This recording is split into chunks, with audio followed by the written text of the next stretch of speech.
그동안 우리가 미셔널 처치라는 그런 이야기를 하면서 선교적 교회가 어떤 교회인지, 비로소 안디옥 교회가 선교적 교회, 하나님의 선교의 교회를 세워 나갔던 것을 알 수 있습니다. 선교적 교회의 기초, 미셔널 처치의 기초는 예수 그리스도의 십자가 사건에서부터 시작합니다. 십자가가 선교적 교회의 기초입니다. 십자가에서 교회가 시작되었습니다. 예수님께서 제자들에게 너희는 예루살렘을 떠나지 말고 내가 너희에게 분부한 모든 것을 가르쳐서 지키게 하고 순종해라, 그런 말씀을 들었을 때 제자들이 순종했고 성령 충만함 받았고 그리고 회개했습니다. 그러니까 선교적 교회 미셔널 처치의 기초는 예수님의 십자가 위에서 회개와 순종과 헌신과 성령 충만한 공동체가 바로 선교적 교회입니다. 그런 공동체들이 이제 나눔 공동체를 만들고 결국 선교하는 교회가 된 것, 그래서 평신도 리더십을 통해서 하나님의 은혜가 충만히 임한 교회가 미셔널 처치였습니다. 오늘 안디옥 교회에 보면 안디옥 교회 성도들을 향해서 비로소 그리스도인이라, 크리스찬이라는 별명이 붙은 것을 알 수 있습니다. 우리는 크리스찬 하면 예수 믿는 사람들을 지칭하고 있지만 사실 크리스찬은 오명의 스티그마의 그 대상이었습니다. 예수를 따라가는 찌질이 못나니 이 정도 됐어요. 오늘 본문 말씀을 보면 우리 본문 19절부터 21절까지 한번 읽어볼까요? 19절부터 21절까지 다 같이 읽겠습니다. 그때 스데반의 일로 일어난 환난으로 말미암아 흩어진 자들이 베니게와 구브로와 안디옥까지 이르러 유대인에게만 말씀을 전하는데, 그 중에 구브로와 및 몇 사람이 안디옥에 이르러 헬라인에게도 말하여 주 예수를 전파하니 주의 손이 그들과 함께 하심에 수많은 사람들이 믿고 주께 돌아오더라. 여기 보면 환난과 핍박으로 인해서 백성들이 흩어졌고 결국 구브로와 안디옥에 이르러 비로소 드디어 이방인들에게도 예수 그리스도를 전하기 시작했습니다. 하나님의 계획은 인간의 계획과 전혀 다른 방향으로 진행됩니다. 하나님께서 예루살렘에서 편안하게 신앙생활하던 그 성도들에게 환난이라는 그것을 통해서 흩으셨습니다.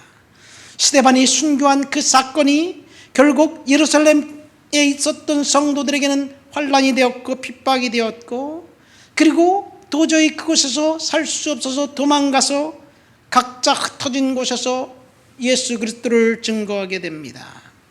하나님께서 예루살렘 교회를 흔드신 것이지요. 성도들이 그냥 그 자리에서, 예루살렘 교회가 얼마나 역동적이고 사랑이 넘치는 그런 공동체였습니까? 부자들은 가난한 사람 할 것 없이 자기 재산을 나눠서 서로 나눠주면서 섬기는 그런 공동체였어요. 오늘 우리 교회도 보니까 그래요. 주일날 예배 끝나면 목사님 식사하러 갑시다. 서로 대접하려고 아주 그냥 돈 많은 사람 같아. 서로 대접하려고. 사랑의 공동체입니다. 오늘도 그런 거예요. 한 자매가 서로 대접하겠다고 그래서 우리 다 같이 가서 4명씩 밖에 못 가니까 우리 조용히 하고 4명씩 따로따로 가가지고. 예루살렘 공동체가 그랬습니다. 얼마나 아름다운 공동체인지 몰라요. 그런데 그것에 핍박이 찾아왔습니다. 혼란이 찾아왔습니다. 우리가 원하지 않는 일들이 때로 일어나기도 합니다. 지금 우리 주위에서 일어나는 일들, 어쩌면 하나님이 아름다운 공동체, 믿음의 공동체를 만들려고 하는 그런 상황이 아닌가 생각됩니다. 이 어거스틴이라는 사람이 신국론이라는 책을 썼습니다. 아마 그 세계사 시간에 학교에서 다 배웠을 거예요. 근데 그 사람이 쓴 이유가 있어요. 4세기경 이 410년에서 420년 그 어간에 이 로마 제국이 이제 그 야만족들, 이 독일 사람들의 침략에 의해서 로마가 멸망당합니다. 이 미개한 사람들이 문명화된 로마를 멸망시킨 거예요. 근데 로마 제국은 기독교 제국으로 완전히 복음을 확산시키는 아주 절정에 있었던 그런 제국이었습니다. 하나님의 은혜와 하나님의 능력이 나타나는 그런 제국이었어요.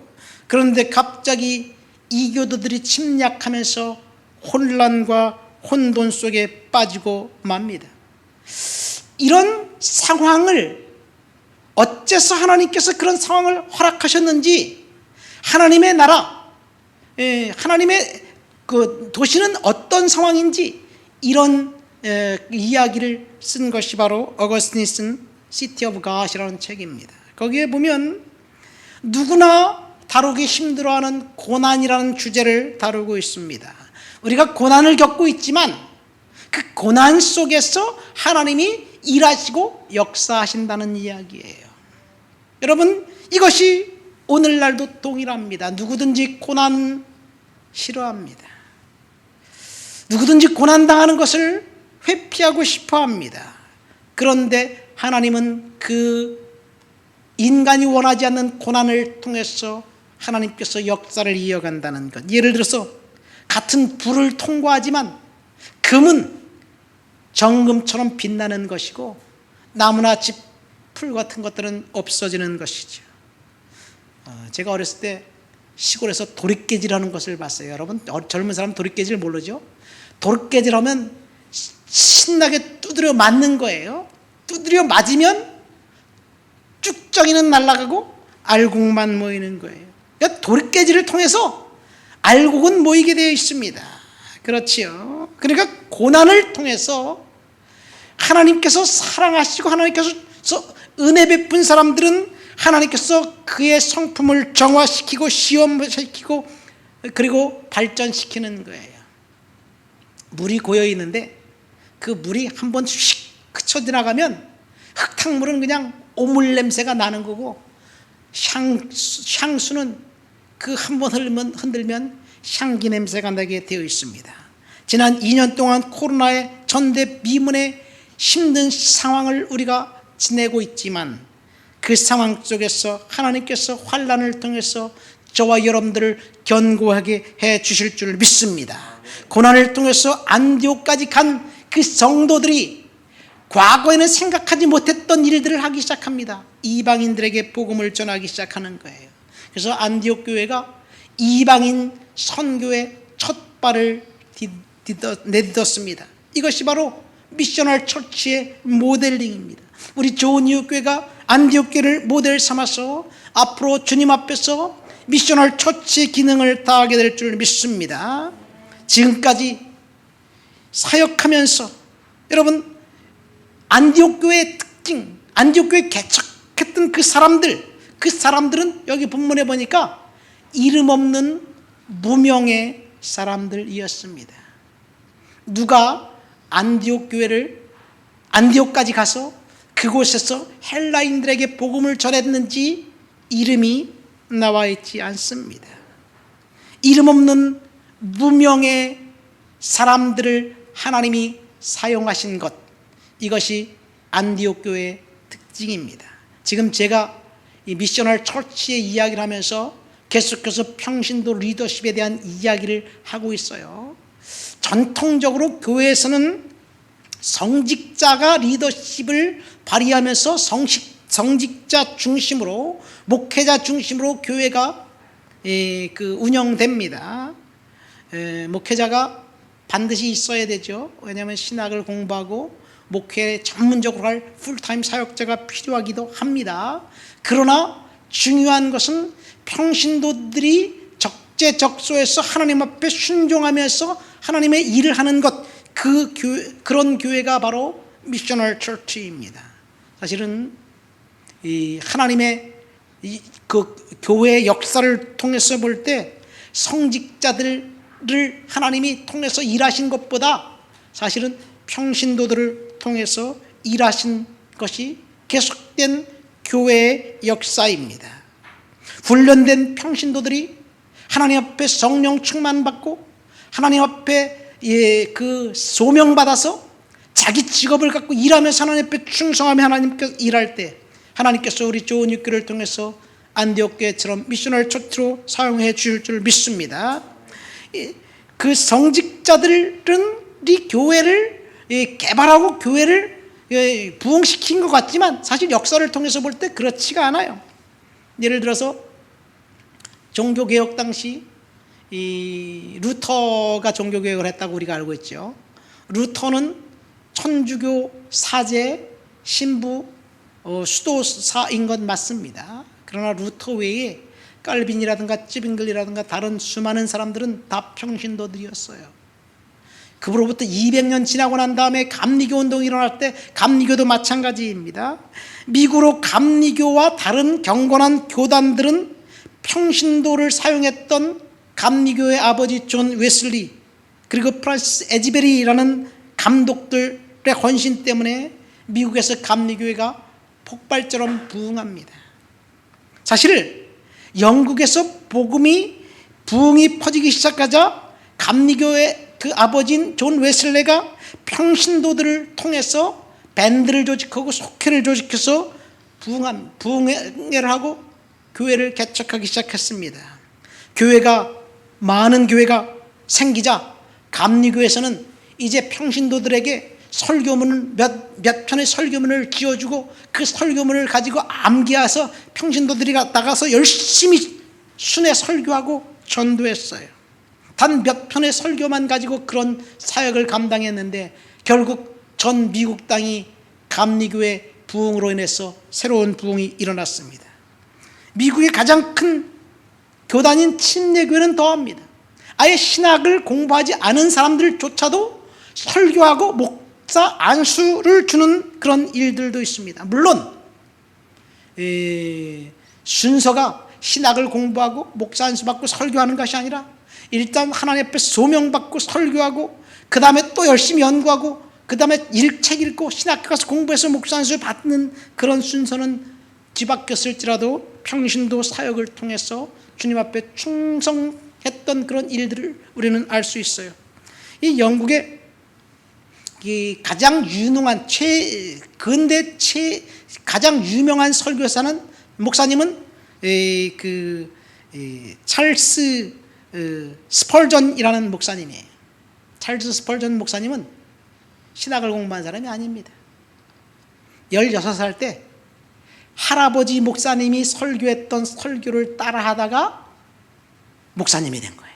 16살 때부터 설교자가 되었는데 영국에서 가장 큰 교회인 메트로폴리탄 태버너클이라는 그 교회를 담임하면서 평신도 설교자로서 열심히 사역했던 것을 알 수 있어요.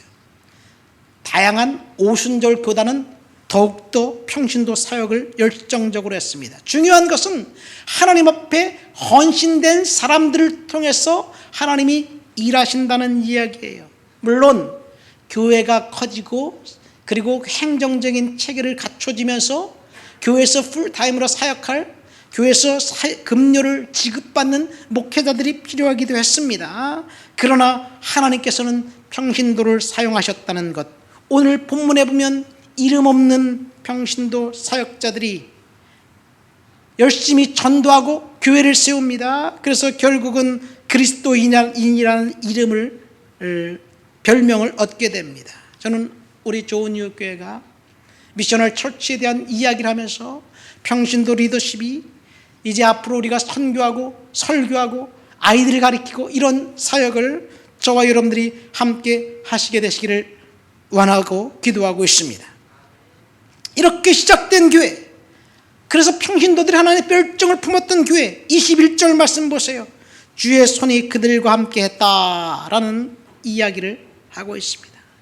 성령님께서 평신도 사역자들과 함께 하셨습니다.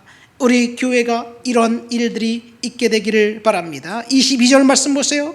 무명의 사람들이 결국 드디어 헬라인에게도 복음을 전했고, 그리고 그 안디옥 교회의 소문이 예루살렘 교회까지 퍼졌습니다. 당시 모교했던 예루살렘 교회에서 목회자를 파송하기에 이릅니다. 그래서 이제 예루살렘 교회에서 목회자로 바나바를 파송합니다.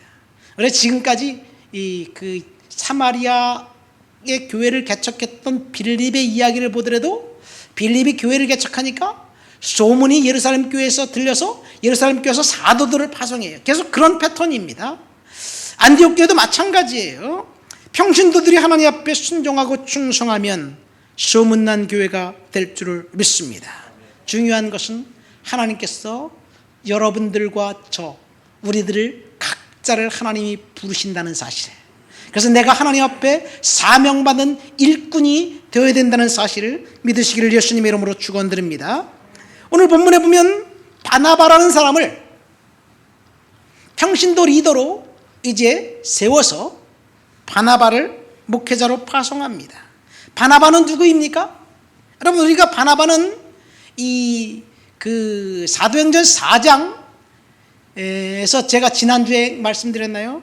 사도행전 4장에서 바나바가 자기의 재산을 팔아서 사도들의 발 앞에 두었다는 그런 이야기를 읽었어요. 그렇죠? 바나바는 사도행전 6장에 나와 있는 7명의 평신도들 중 한 사람이 아닙니다.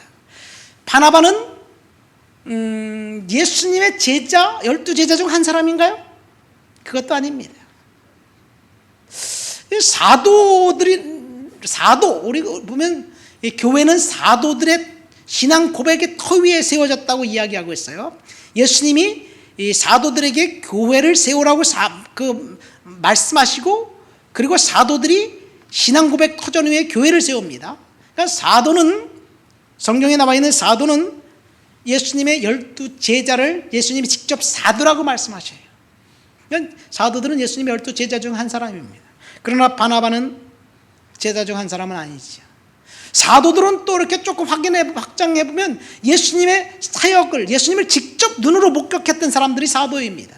예수님의 부활을 목격한 사도 바울은 예수님의 부활을 목격했고 자기가 사도라고 이야기하잖아요. 3년간 예수님을 따라다녔다든지 아니면 부활을 목격했던 사람들 중에 사도의 직임을 받습니다. 그래서 성경에 보면 특별히 사도라고 지칭된 사람들은 예수님의 12제자, 가룟 유다가 빠져나가고 난 다음에 마띠아라는 다른 사람이 사도가 돼요. 근데 12제자 외에 사도로 부름받은 사람은 사도 바울하고 야고보가 있어요. 야고보는 누구냐면 예수님의 동생입니다. 근데 야고보는 독특해요. 야고보는 이 예루살렘 교회에 우리로 따지면 담임 목사쯤 됩니다. 예루살렘 교회 담임 목사님이 베드로가 아니었어요. 아이러니하지요. 예수님의 제자 수제자가 담임 목사가 되는데 그렇지 않습니다. 갈라디아서에 보면 예루살렘 교회 리더인 야고보가 사람들을 파송했을 때 바울이 그들 앞에서 외식한 그런 일들이 있어요. 어쨌든 야고보와 바울 외에 사도로 지칭받는 사람이 또 있는데 그 사람은 바로 바나바입니다. 바나바는 어째서 그가 사도가 되었는지 사실은 우리는 명확하게 알 수가 없습니다. 그러나 그는 주님을 만났고 주님을 보았고 주님 앞에 헌신됐던 평신도 중에 한 사람이었습니다. 바나바가 사도가 된 직접적인 계기는 아마도 그가 자신을 하나님 앞에 드리면서 재산을 팔아서 사도들의 발 앞에 두고 그 사건을 통해서 예루살렘 교회가 유무상통했던 그 일과 연관이 있지 않는가 생각됩니다. 그러니까 바나바는 하나님 앞에 자신의 모든 것을 전부 다 드림으로 사도로 쓰임받는 사람 중 하나가 된 것 같습니다. 여러분, 하나님 앞에 우리가 헌신하면 하나님 앞에 그 헌신한 것을 통해서 우리를 쓰신다는 것, 바나바를 통해서 우리는 알게 됩니다. 모든 사람들이 힘들고 어려운 상황을 견딜 때 바나바는 자신의 자산을 통해서 자신의 장점을 통해서 하나님 앞에 영광을 드렸고 교회와 성도들을 섬겼습니다. 바나바를 통해서 우리가 하나님 앞께서 저와 여러분들에게 주신 사명과 혹은 물질과 혹은 재능과 여러 가지를 통해서 하나님께 드리면 하나님께서 저와 여러분들을 쓰실 줄을 믿습니다. 바나바를 이제 그 예루살렘 교회에서 안디옥 교회 그 담임 목사로 보냅니다.